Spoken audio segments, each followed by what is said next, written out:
একটি বক্সে 8 রকমের অর্নামেন্টস সহ স্মার্ট ওয়াচের চমৎকার একটি সেট, যাতে থাকছে একটি প্রিমিয়াম লেভেলের স্মার্ট ওয়াচ, একটি ব্রেসলেট, একজোড়া ইয়ারিং, একটি নেক চেন, দারুণ একটি আঙুলের রিং, স্মার্ট ওয়াচের একটি ম্যাগনেটিক চার্জার কেবল, আরো একটি সিলিকনের এক্সট্রা স্ট্র্যাপ আর আকর্ষণীয় ডায়মন্ড ডিজাইনের প্রিমিয়াম ওয়াচ।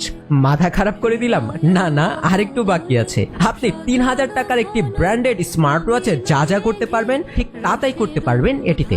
এছাড়াও কলে ক্লিয়ারলি সবার সঙ্গে কথাও বলতে পারবেন। বেশ কয়েকটি প্রোডাক্ট আপনাদেরকে উপহার দেওয়ার পর বলবো যে প্রোডাক্টের কাস্টমার রিভিউ কিন্তু ছিল অবিশ্বাস্য রকমের। প্রোডাক্টটি ভিডিওতে যেমনটা দেখছেন, সত্যি বলতে সামনাসামনি এর থেকেও আরো অদ্ভুত সুন্দর লাগে। এর পাশাপাশি প্রত্যেকটি অর্নামেন্টস এর কোয়ালিটি এবং কালার কিন্তু খুবই টেকসই ও প্রিমিয়াম লেভেলের। আপুরা নিজের জন্য অথবা ভাইয়ারা কাউকে গিফট করলে খুশি না হয় কিন্তু উপায় নেই। মাত্র 14 দিনের জন্য প্রোডাক্টটি কিন্তু আমরা দিচ্ছি স্বাভাবিক মূল্যের থেকেও 400 টাকার ডিসকাউন্টে। মূল্যটি জানতে অথবা স্টক আউট হওয়ার আগেই ক্লিক করুন